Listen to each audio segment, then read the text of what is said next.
Yo, and welcome to today's episode. Today we're gonna sit down and talk with Ben Fairbank. Ben Fairbank is the CEO and co-founder of RedFOX Labs, which is a studio that building products mainly for blockchain right now, but they are building a lot of different things. They are launching Kogs. Kogs is this amazing rebrand of this old concept of the POGs, the cardboard cards that were circles with a lot of cool figures on them where you could play. There was big in the schools back in the 90s where you could actually, you stack them and you could flip them and you could win them from your friends or throw them at the wall. There was a lot of different things. They actually got banned on some school because they caused a stir and they caused fights when kids wanted, they lost their POGs in this competition, they wanted them back. Well, hopefully that won't happen on the blockchain. We won't see any of the fights, but we see how blockchain can actually bring these digital collectibles. They can authenticate them, they can prove that they are the real thing, and they can actually be taken from one game to another, to another, to another, and you can use them in a lot of games, which is the plans that they have with these Kogs. Full Kogs ecosystem. They start with one game, the traditional POGs game, and they are already talking to incorporate this in other games and education softwares where if kids go and learn this or adults go and learn these courses, they can earn these Kogs, and they can actually use these Kogs to pay for courses in the future. If we just cut down and stop there, it's very exciting. Before we jump into that, I just want to take your attention for a short time period. Please help me grow, help this interview reach more people, and you do this by commenting, sharing, liking, and subscribing to this channel on YouTube and giving a rating on iTunes and Spotify. It helps me tremendously if you do this, and it's just a little effort from you. So with no further ado, let's dig into this Ben interview and let's find out what he has done in the past and what he does with Kogs.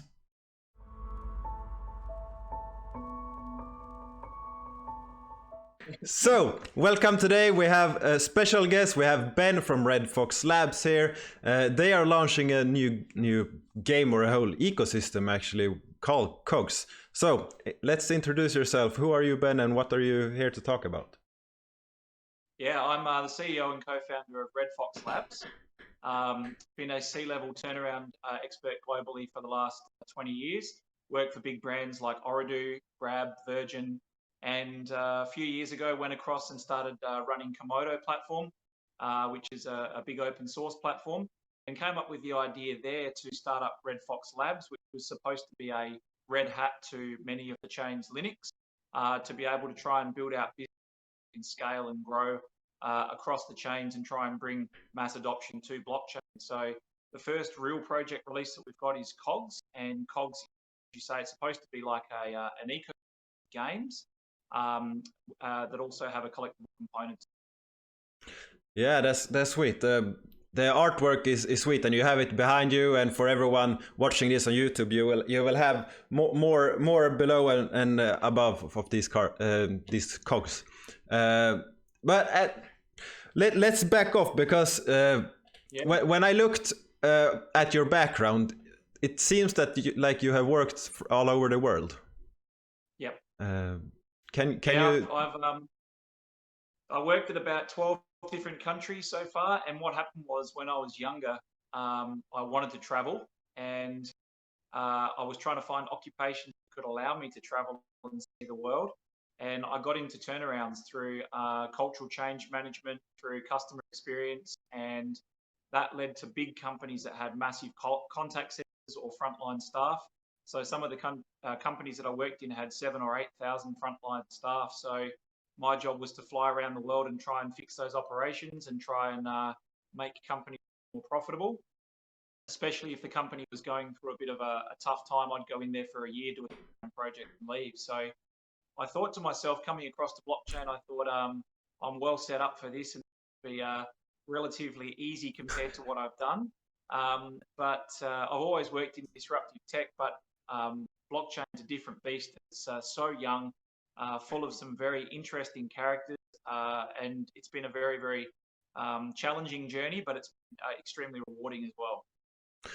Yeah, for sure. It's a young tech and it's very exciting. But that sounds like a pretty big companies with a few thousand employees. What was the most I would say challenging things you had to work with?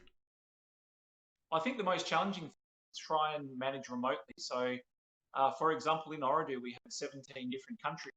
So my job was to fly into a different country every week and then home for the weekend to my base in Qatar. So in the times that you're not in those countries, you have to try and manage what's happening in those operations. So it's very difficult to be able to sort of manage through influence and not be there to actually guide your staff. So that's been a good learning experience over the last couple of decades.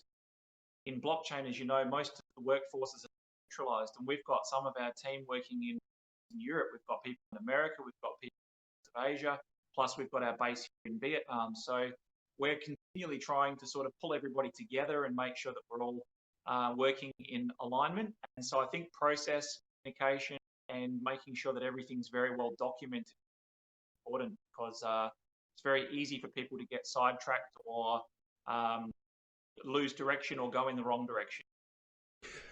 Yeah, for sure. That must be challenging to run a bigger team. How big is the RedFOX Labs team?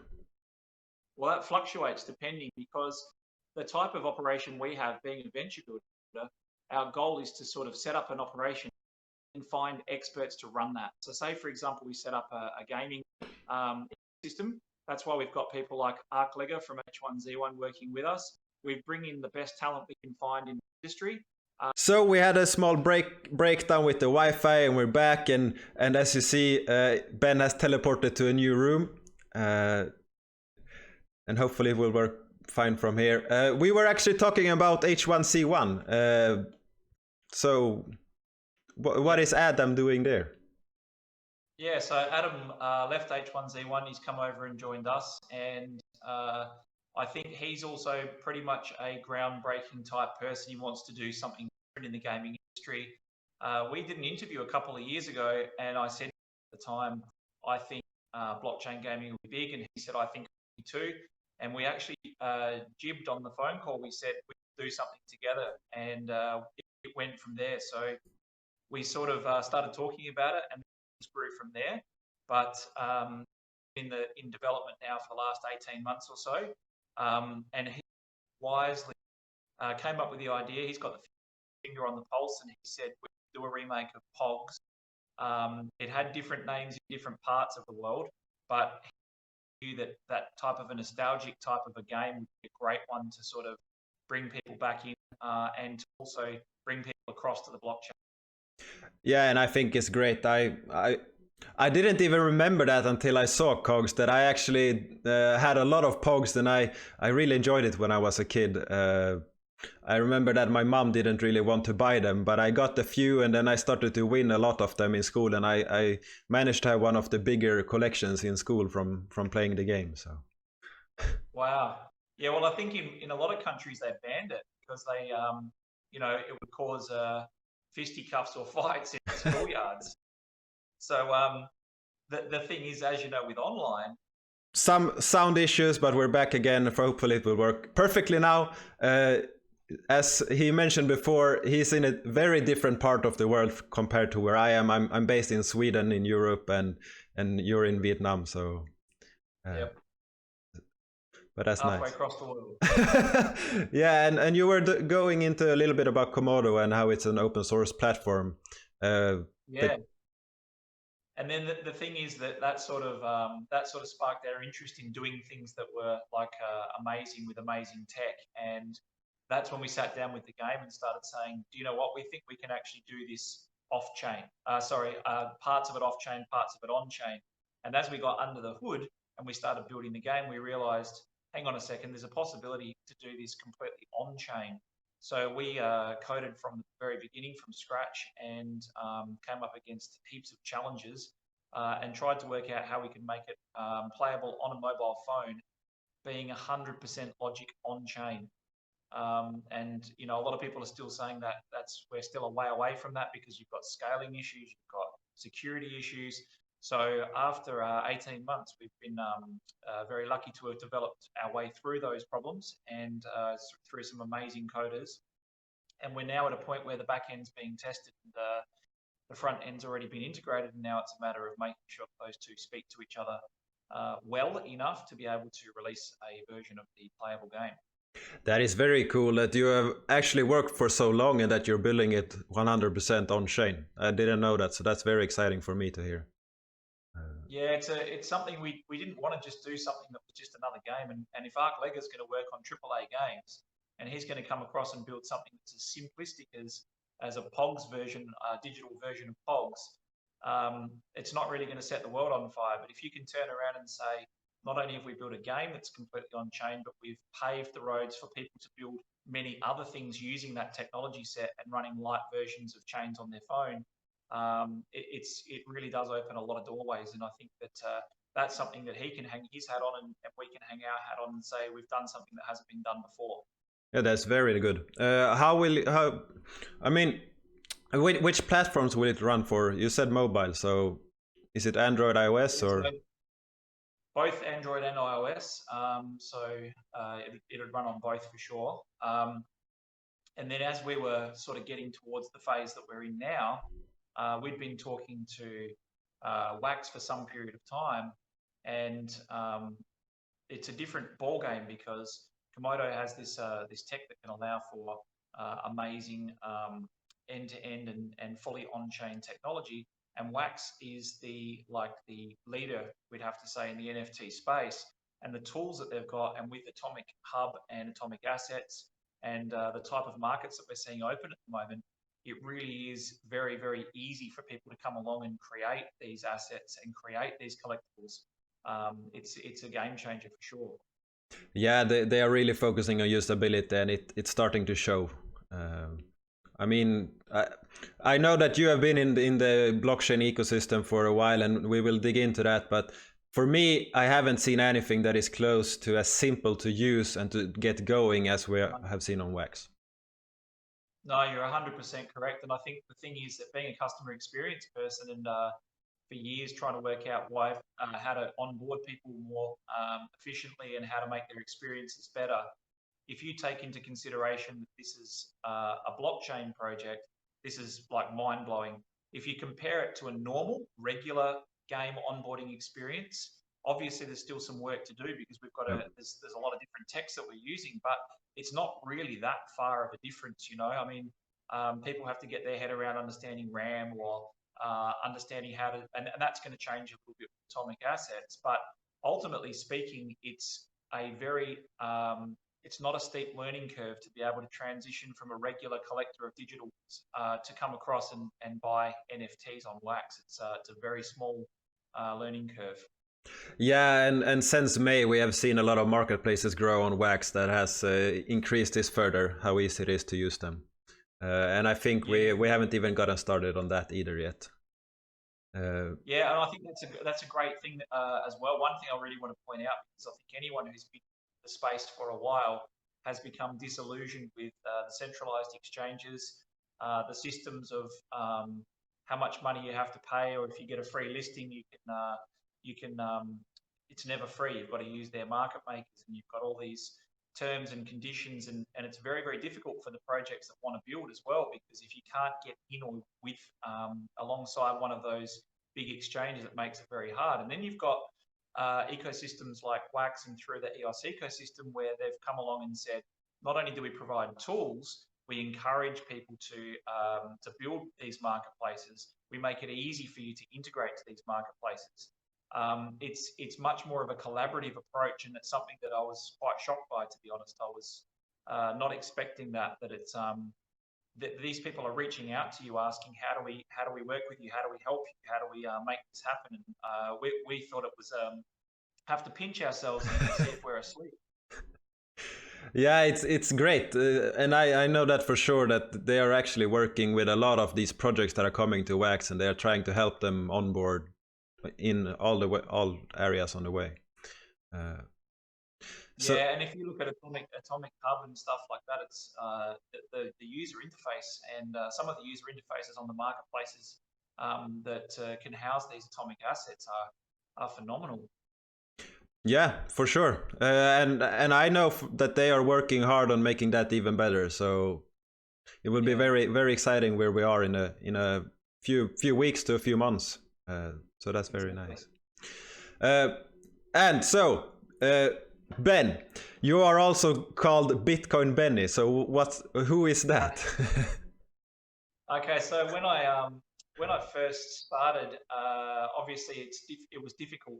Years and years ago, it was very difficult to buy Bitcoin, and it was very difficult to trade, and there was a lot of pitfalls. And if we did see coming into the Bitcoin space and into the altcoin space, we saw a lot of people who not traditionally traded before.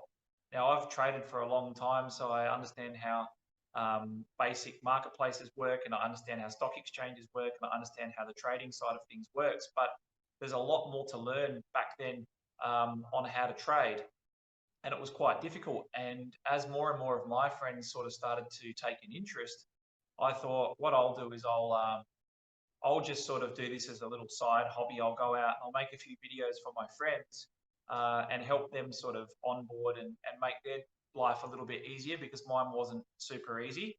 And the reason I just chose a name like that is because I thought to myself, I still have a pretty strong professional career, and I thought it's good to have like a little like a YouTube name. I'll go out there and I'll sort of do a few of these videos, and if anyone ever sees that and it embarrasses me or whatever, it's okay. That's fine. I'm trying to help people. And then it just sort of was the right place, right time. It just sort of people started watching and people started asking questions, and then I sort of tried to make videos more and more and more for people.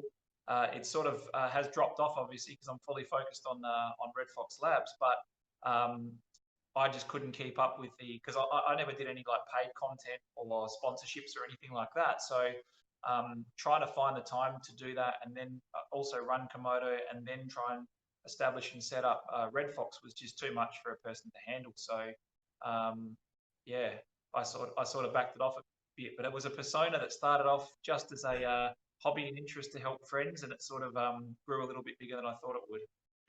Yeah, and that's amazing, because if I take myself, I just got started with these YouTube videos, and I've been in the Wax community on all these Telegram and Twitter channels, and I have been helping people, answering questions, guiding them, writing tutorials in text and everything. And I just kept saying to them, okay, I keep answering the same questions over and over again, and I have to wait for a response and then do it again. Why don't I just record when I do this and I put it up, and I can link people to that instead? So that's where I got started, and currently I don't know, I spend a lot of hours each week now editing and recording and posting content, and it's great. It's fun. Yeah, I did enjoy it, and I do miss it a lot, and I would like to be able to do it, and I do have intentions to do it as well, but it has to complement what I'm doing. It can't sort of detract from what I'm doing. So before I had the time to spend more time sort of concentrating on the space more and looking at which coins are likely to go north and which coins have the most promise and all the rest of it. And at the moment, it's much more, we're moving into a very different phase. I mean, if you look at a lot of the channels, they're full of bots. There's not a lot of real traffic. It's a lot of fake traffic. Volumes are fake.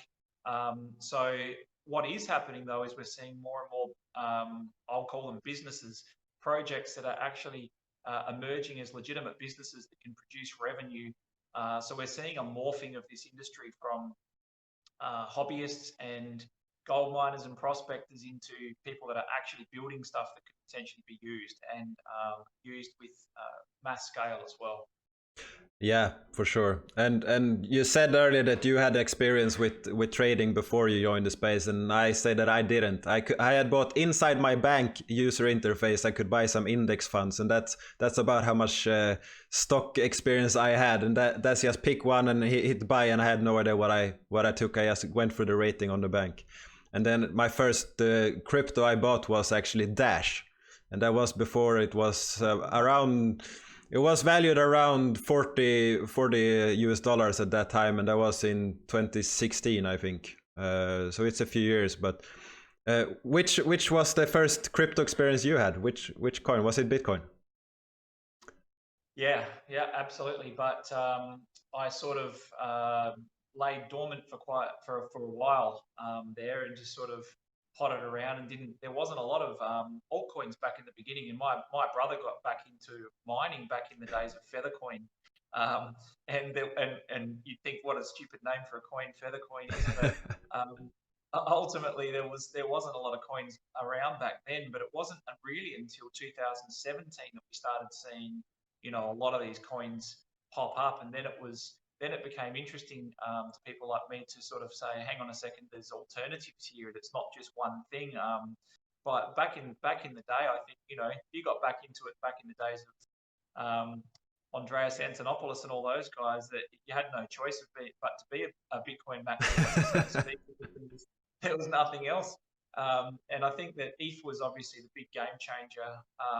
It was the massive game changer, and I think that sort of helped to not only bring attention to further attention to Bitcoin and wider spread attention, it also launched all of these projects. Many of them, may they rest in peace, are no longer with us. But the ones that I really sort of early got into as far as that wave projects, I really got into sort of Lisk in the early days, and I got into Ant Shares, which became Neo, and your Syscoins, and all of those ones back in the heyday. And then the new guys arrived, like your Golems that were doing the supercomputer and the supercomputers, and yeah. So this was all the land of promise. We've gone from it's a concept and it has some value to people are actually trying to build stuff on this, and people are trying to actually legitimize this, and people are trying to do something right. And then we kind of got lost in our way somewhere along the way. We had a lot of people come in and try and scam the place and try and launch businesses on white papers and raise 60 or $100 million, and it was the whole face of the industry changed. And I think we're only really sort of starting to really recover from that now, where some projects are sort of coming through with some legitimacy, and it's starting to make people sit up and pay a bit of attention now. Yeah, and I think so. And back in 2017, you could actually find websites where you could pay someone to write the white paper for you, and it wasn't that expensive when I saw it. And of course, that person had no idea what you were actually doing. That person just wrote the white paper so you can launch it, and probably you didn't have any clue on what you were doing. At least that was the case for a lot of them, and a lot of projects are actually very interesting and failed, or interesting and still working on them. So I think the one thing that's important to understand is a lot of people thought that if a project disappeared or it didn't work out, it was a scam. Yeah. Whereas I know a lot of projects that had every good intention to do very well and to try and bring out a legitimate business, and these people have been very successful in legacy model businesses in traditional sectors. But they came across and they were also sold into the lie of this can make your coffee, clean your bedroom, and all this stuff for you. You can just get it and plug it in, and it works really well. And I think they came across and realized, hang on a second, this stuff's not ready, can't scale, it's not safe, doesn't work. And they've spent lots and lots of money and time working that out. And I think that the marketing was so good on where we were as opposed to where we actually were, that a lot of people got suckered into thinking that they could do something with the best intent and couldn't deliver on that. Yeah, I think you're 100% correct. And those that earned a lot of money in Bitcoin and Ethereum, they may have gone into some project just to make it pump and then went out, and that project is hurt. So there was a lot of them, and they are still there's still a lot of them today. But that's not what we should go further into right now, even though it's a very interesting topic. What brought your eyes to wax? Yeah, we've been speaking to Evan for quite some time now, and Evan has actually worked with ArcLegger previously on some skins and some previous ventures in a past life, and so they've got an established relationship, and we'd been watching Wax pretty much since the beginning, and they'd gone through the whole op skins and then come across to finally launch the Wax markets. And we're having a very keen look at what they were going to bring out. Was it going to be user friendly? And I think that you have a look at their advisory council. It's like it's impressive.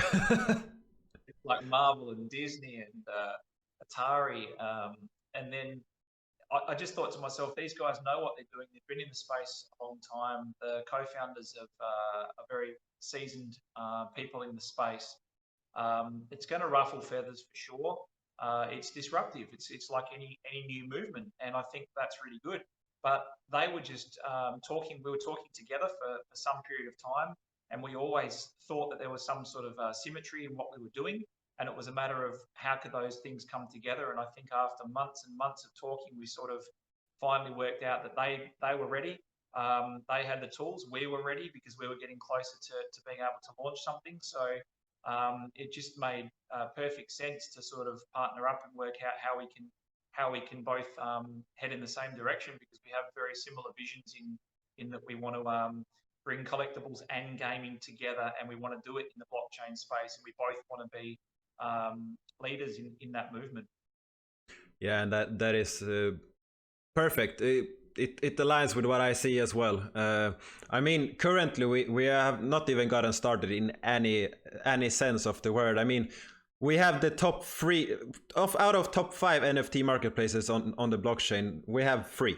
So on the Wax system, we have 3 of the top ones, and we have somewhat high volume for what we have launched so far. It is a high transaction volume of these NFTs compared to other markets. We haven't reached that yet, but we are growing, and we last time I checked a few days ago, we had about 400,000 wax per day in NFT trades. So that's crazy. Yeah. And you think about it, you look at it, people like Tobin Lent, who's come from the traditional Tops digital space. People like Tops and GPK and all the rest of it don't just sort of wake up one morning and say, let's go give a wax a try. These people think about this very carefully, and to his credit and to their team's credit, they've had to adapt as they go. They've come into different circumstances and crowd reactions, and it's a different world. And I think that it's wonderful, and it's a great vote of confidence to have companies with such big reputations in outside sectors to come in and say, we take blockchain seriously and we can see the future of it. And we're just very, very fortunate to be on the coattails of that and coming in at the same sort of time, because it brings attention to something that we wanted to do in the blockchain space from the very beginning. Yeah, they are paving the way for us, and they are surely bringing us attention, which most likely will benefit you as well. So that is awesome. 100%. And then there's also, obviously, when you've got people coming on board, and you've got IP coming in, and you've got nostalgic brands, and you've got brands that are from the outside world that are seeing this, that's why Kogs is such a great idea, because people can say for future iterations, they can come along and say, hey, we've got a brand, we want to break into the blockchain space. It's a chance for us to dip our toes into the water and not have to do something fully ourselves. And it's an audience that's already established. So, that's already started to happen, and I'm sure that more and more will contact us as the sale goes on. Yeah, and let's dig into Kogs in 1 second. First, I have to ask the one question that I need to ask everyone, and that is a little bit of a random question. If you have watched the episode with some of the previous ones, you know about it, and it's, what is your first food memory that you can remember? The first food memory, weirdly enough, is called a mandarin. It's like a small orange. Yeah. And I remember being fed that and thinking to myself, this is disgusting. It's a sweet or bitter, or I can remember not liking that at all and thinking this is not food. That is crazy, because I love it. Yeah. Oh, now that I'm older, for sure. But I think that was probably a little bit. I don't even know how old I was. Maybe around the 18 months or 2 years old mark. But it was such a shock to the taste buds that I remember thinking to myself, it felt like punishment more than it did a food. For me, it's very impressive that you even can remember something that far away. So it must have had a nice impression on you. Yeah, exactly. I think I was scared of them for many years. Yeah, and I can relate, because my son is that age right now, and sometimes he really enjoys this one food, and next time he tries it, he can't eat it at all. So it's interesting for sure. That's nice. I love citrus. I love fruits either way. So let's go into Kogs, and we actually have a few questions from the community, and Sure. let's start before we go there. What brought you the idea? You said that you talked to that. Well, you guys planned it a little bit before, and you thought it was a good idea, easy way to bring something nostalgic. But I mean, yep. What we thought was, we don't have the budget to build a AAA game. AAA games, as you might be aware, can cost in excess of $20 million these days, and they can go a lot higher than that. And we thought to ourselves, we don't have that type of a budget. There's always the element of doubt of, will the technology do what we think it will do? Can we push it to the outer limits? And we thought, what is something that's going to potentially bring across a group of people what can strike a chord in people's hearts and make them think, I used to play that, or I used to collect that. And what we didn't want was, if you're getting people to come across to the blockchain and you're getting people to come across to new technology, they already have to learn something. What you don't want to then do is say, now we've got a completely different type of game that you've never played before, and it's nowhere near as good as the games that you've been playing traditionally, but still come over and still have a look and still learn and it's just too much of a hard sell. Arcleg is very good. He's got his finger on the pulse, and he was basically saying a version of POGs is still, so many people call for POGs to come back, to have a digital version that can be played borderless, that people are already familiar with the rules, has that collectability factor to it. And then we really just sort of sat down and worked out how we could work out how to incorporate those NFTs into the ecosystem of games that we built. So it came about purely based on what is nostalgic, what can bring people in, and what can make people sort of smile a bit about their past and sort of go searching under their beds for the POGs that they might have. Yeah, and I mean, if we just take POGs, it's not that difficult to incorporate a brand, another team's brand. So it's a genius move for you. I really think if you pull this off the game and everything, and you get some traction, I think you can get far with this. Yeah, I think it's a good idea, and the good thing is we went with 10 sort of relatively unknown artists rather than big brands for the first edition, because we wanted to showcase not a nostalgic art, but we also wanted to give some people a chance to sort of have the limelight and to get known as being very talented artists. So this was we sort of attacked this from 10 different levels. So you have 10 different artists working on this. Yep. So we've got, effectively, it's probably going to answer one of your questions, but we've got 100 designs in our base set, and there's 10 sets of 10. So they'll be released as we go on, but we've got like 80s and 90s and 8-bit and space themes and all sorts of different themes, and they're very different because they're designed by very different artists. Yeah, and we can see over there we have this the 80s theme, and most of them are probably the space theme, if I say something. Yes. And they're very sweet, so I like them, and they are different. And now you say there's 100 of them. So let's dig into these questions, because Ben, who built, it's not you, Ben that built Wax Store, which is this great platform to dig into the NFT space on Wax. How will the mint numbers be on these Kogs?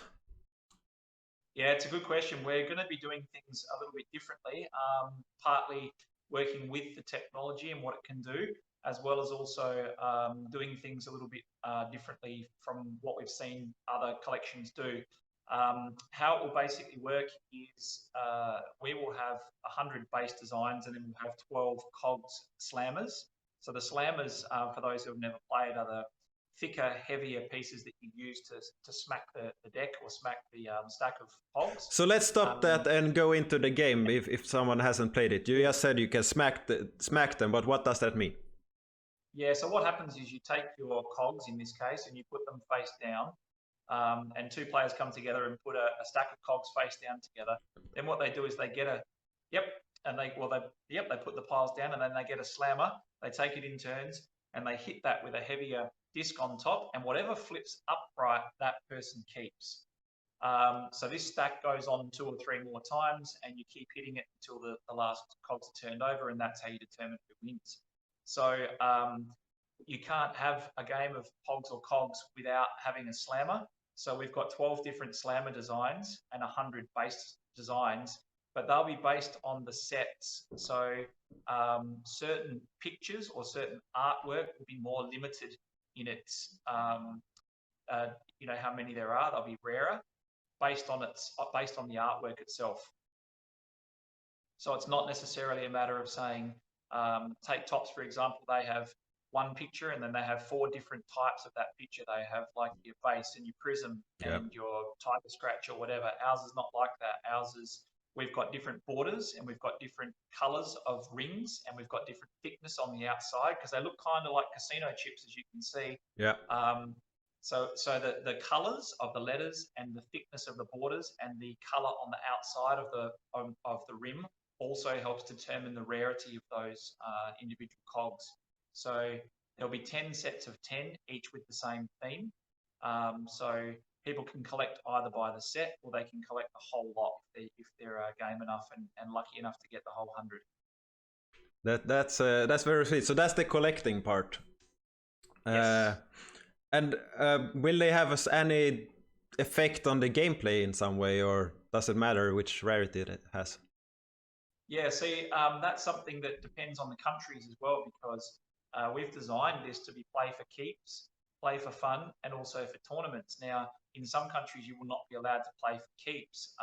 And a lot of collectors, we learned this through Magic the Gathering and a lot of other collectors series, people don't want to lose their cogs.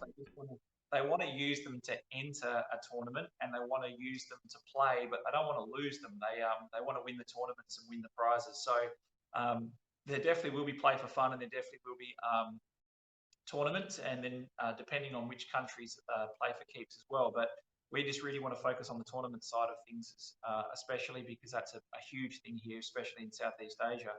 But we think that as far as the gameplay is concerned, obviously we have the cogs in this game, but the idea has always been that there are many other disc-based games. Now, I'm just giving you an example. I'm not talking about actual games, but if you looked at Connect 4, or you looked at your Ludos, or you looked at Caroms, there's lots of games in the world that have this disc-shaped and disc style of NFTs. So that's one way you can do it. The other way you can do it is also to take the characters and let the characters that you've collected unlock weapons, access to levels, early access to games. So if you've got a particular type of a rare cog, it may give you early access to or special access to games to try out, to test, to give you different weapons and to give you different levels and different adventures. So we'll be very clear on how that works as time goes on, but we're trying to release this information very slowly and trying to make sure that we sort of go step by step as well. Yeah, that's very exciting. It's a lot to get your head around. To think you can take an NFT. The traditional games have always said we've got an in-game economy and it's to be used here. We're saying we've got an in-game NFT and an in-game economy, so to speak, but it can be used on any number of games. And we've already got a partnership with a gaming platform that has huge reach, and they have come to us and said, we've got games that struggle to make money or struggle to have a revenue model. What about bringing those games into the Kogs ecosystem? So at the moment, we're just sort of saying, let us just concentrate on getting this first one out and getting things rocking and rolling and getting the foundations right. And then let's worry about where it goes to beyond that. For me, I love to hear that you're actually focusing, even though you get all of these opportunities, you say, okay, I like it, but right now we need to get this done. And that is providing trust for someone like me that has an interest in what this will bring. Yeah, for sure. Because we all know, we know that tech's in its early days and early stages, and we're going to have issues for sure. So we just have to be very mindful that it's a take each day as it comes approach. And we know that we can deliver the first game because we know that we have the back end there, it's being tested, and we've integrated it with the front, and we've set it up to be able to do what we want it to do. So we know we can do this. So now it's just a matter of then finding what the demand is, seeing how interested people are in it, seeing where that interest lies, and then that helps us to which of the ideas for the games we've got that we build second. Nice. Let's dig into the next one. How will they be sold? Yeah, so they'll be sold in packs, much in a similar way to what we've seen with some of the other collectible editions. We're looking at several different options that's still being finalised, but along the lines of a starter pack and also like a booster pack. We have to be able to have slammers in the starter packs because otherwise you can't play the game. Yeah. But collectors, for example, they might not care. They might say, I don't really care about getting the slammers. I want to just get the base sets and I want to worry about the cogs themselves. So there's some interesting dynamics on how that will work, but it'll be in different pack sorts, similar to what you've seen from GPK and other collectibles. So we have the starter and we have the booster. Can they contain any of these 100 cards, or will there be different ones for these different artists? Yeah, different ones for different packs, but how it will work is on the same type of a system that you used to seeing with collectibles. So, for example, and I'm just giving you an example. For example, you'd say we've got 60% commons in this pack, and we've got 20% uncommons, and we've got so that you know the chances of what you've got of opening before you actually purchase. So there'll be an algorithm set for that, and that will determine what your odds or probabilities are of getting the higher rarities. Will you have each pack as 100% random like Garbage Pail Kids does it, or is the plan to have a set that this amount of this type of cog will be able to be minted at one time, or how will that work? Yeah, we ideally what we want and what we get may be two different things. Depending on some of the changes that we're working through now. And we've also decided to go on atomic assets, so it's we're not going on the simple assets. So that's a little bit different as well. But the guys over there helping us have been fantastic. And what in an ideal world, what you do is you'd have it sort of, you'd know that there was only 5 of one or 7 of another, and they would be randomly shuffled and distributed in those packs. But as it currently stands, the technology is set up to make those created as they're actually bought or purchased. So that provides a different dynamic slightly. But if you're still working on the same probability and the same type of an algorithm, odds are that over the course of a large number, you're still going to have the same percentage chance of it and going to have those same numbers. But it just makes it slightly more variable. So if I stop there, it sounded like the first pack will not be the first mint of something. The first pack opened. We're working on that now, trying to establish that now. What we want, in an ideal world, that would not be the case. It would be random, just as it is in a pack of baseball cards or something like that. You don't know what you're going to get as far as the mint is concerned. So we're working through that now, trying to find out what we can do, what is physically capable of being done. That's good. Otherwise, there's no point to not open a pack and hold it for 5 years because you'll end up with a very high mint number. Yeah, exactly. There's this plus and minus there, and we can see that when the last GPK series was launched, everyone rushed to open it, and I personally got a few packs. A lot of people didn't, and I got to open mine very fast. But I had this animation freeze, and I just sat here and waited. What I should have done was go back and try again, and it would have worked. But I sat here and waited, and when I opened it, I got like mint 12 or something as the first one, and probably I would have gotten way lower if I was fast. Yeah, I think these are all teething problems, and to be honest, once we've actually determined exactly the way we go and we've decided on that with the team, then we'll announce that straight away. We want to be crystal clear on what people are entering into. Yeah, that's very good, and I like the idea that you're providing some information, and we actually had some question about that. When will you start to put out marketing? How will this work? So what is your plan? Yep. Now you have worked for 18 months or so. So yep. What's the plan forward? Yeah, so two things. One, we've been around for a while and we've launched products in traditional or legacy businesses a lot of times as well. There's a couple of things going on, a couple of dynamics. One, it's very hard to clearly communicate exactly what the offering is until it's been nailed down, and that means that those variations, we have been mindful, especially in this space, not to go out and talk about something that then has to change 500 times. We've all done it, we've all been there. So we're trying to nail that down. But what we're also doing is we're mindful that other projects are about to go before us, and they've spent a lot of time building momentum.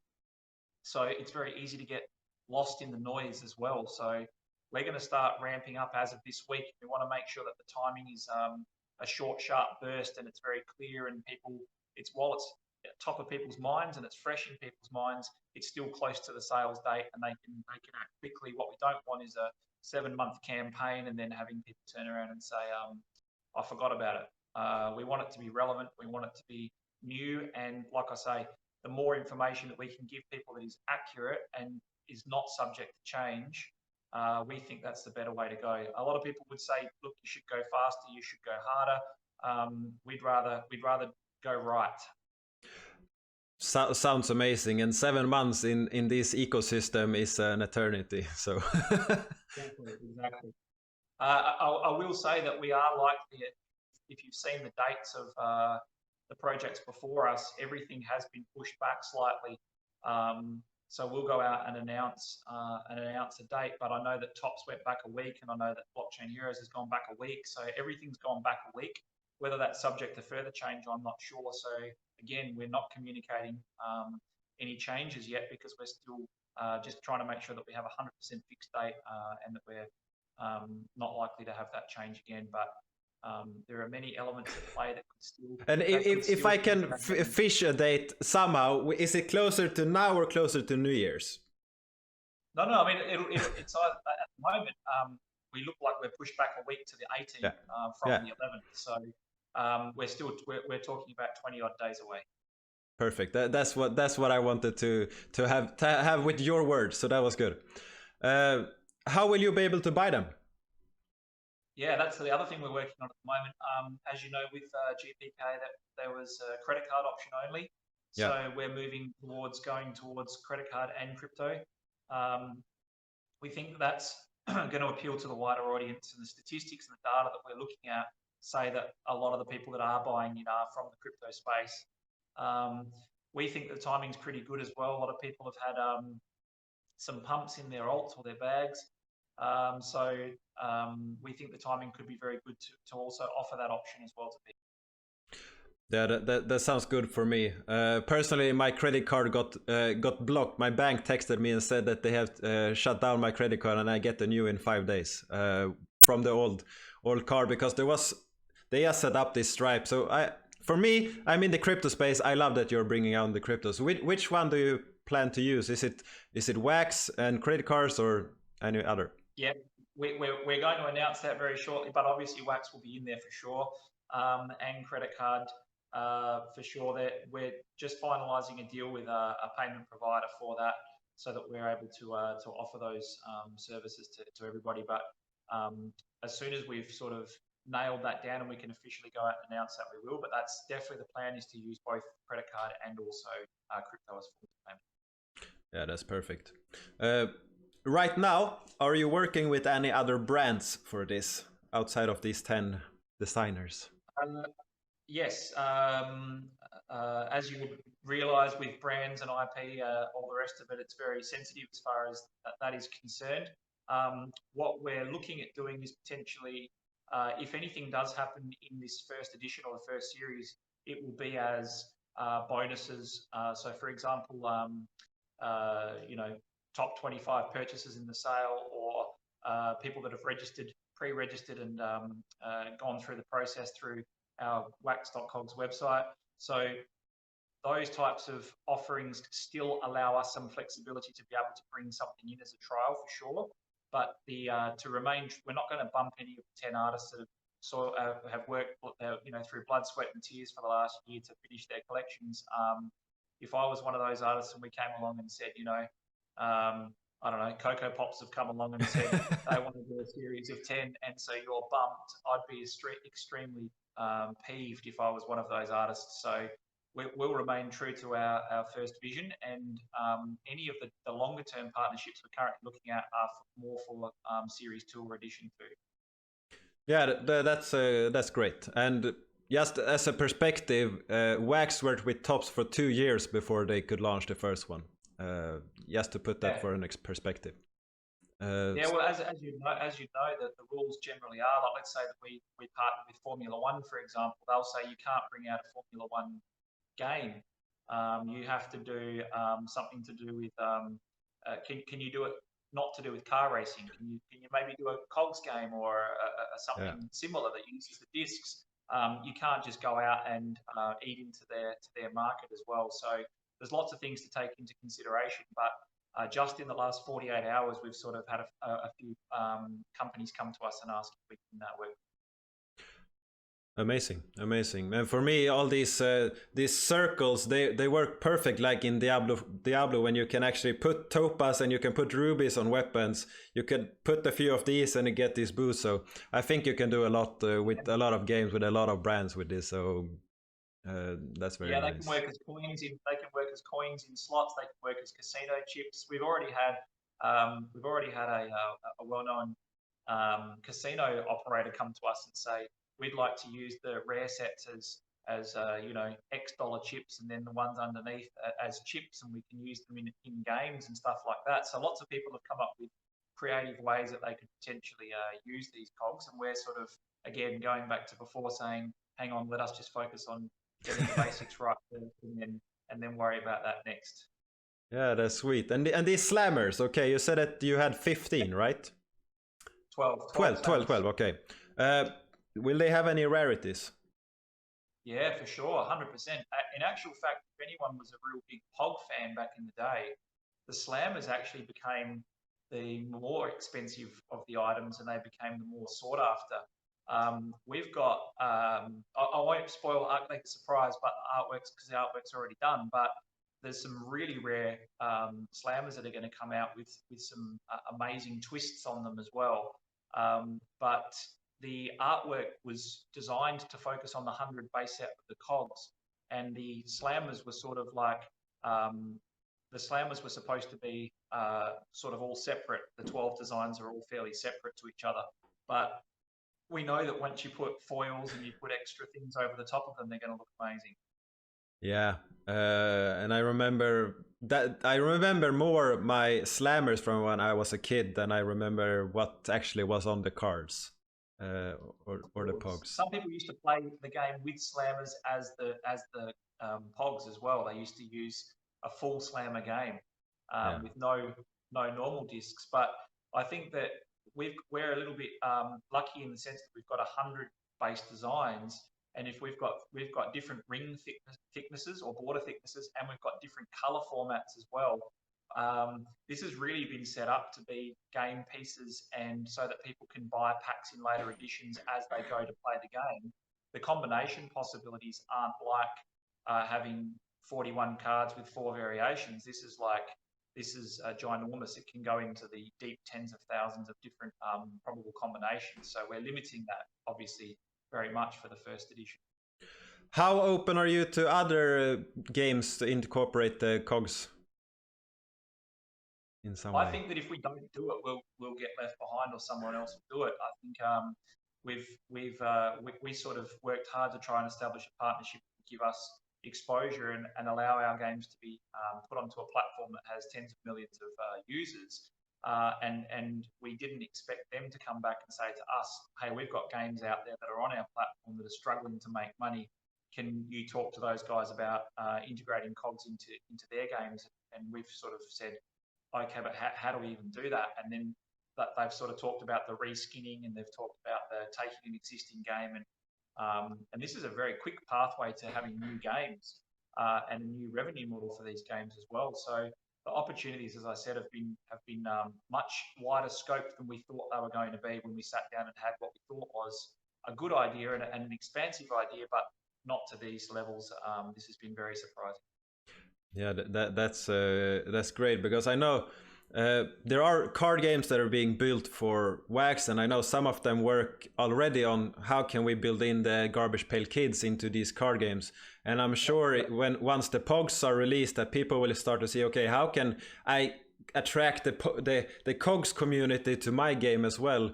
Are you open for that without them actually reaching and making a deal with you from these NFTs? What's your point of view?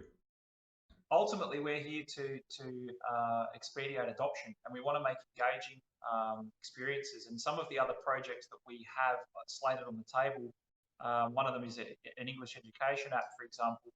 These things all tie in together. What we want to do is we want to promote digital inclusion, especially through this Southeast Asian markets. And what we want is for people to be able to be rewarded for their time. So if kids are going to play games and they can generate or earn Kogs from doing this or entering tournaments, those Kogs can have some sort of a marketable value. They can then be used to purchase English lessons, for example, and vice versa, and used as reward systems.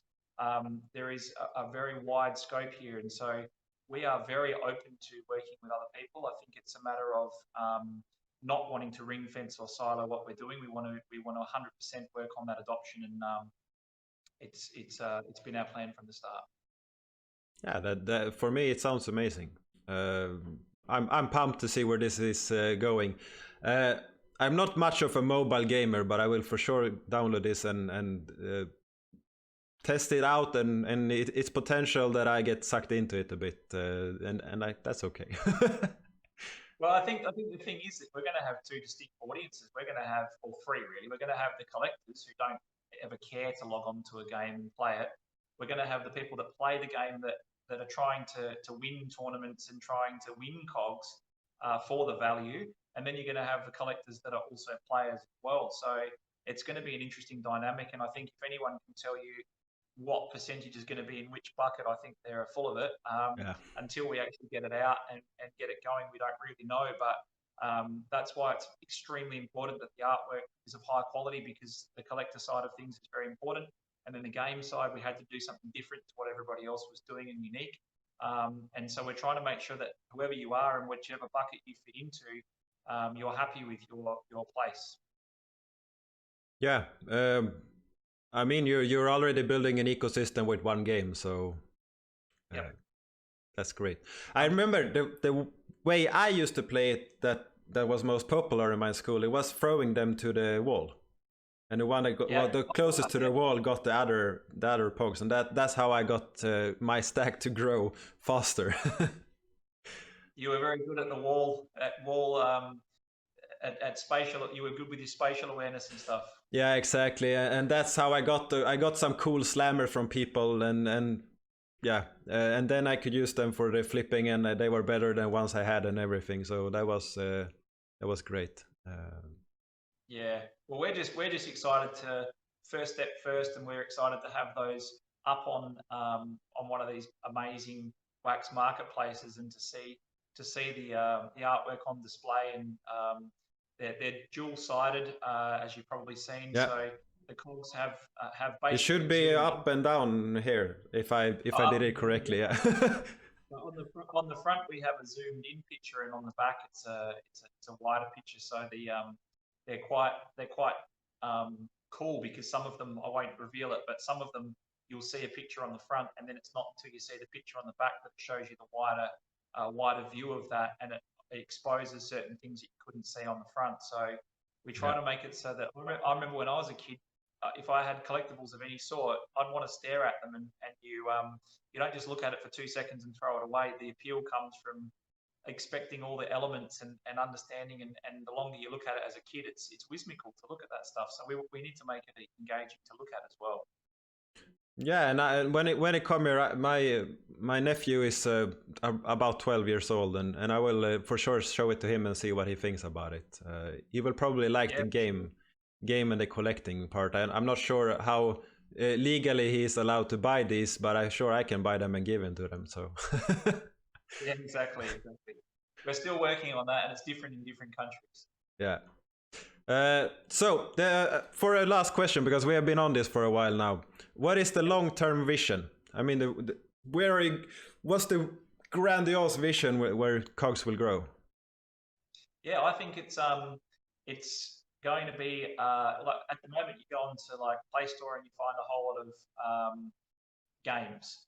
Let's just say that they're free to play idle games, for example, and there's a whole lot of games that you can play, and gamers sort of go from one to the next to the next to the next.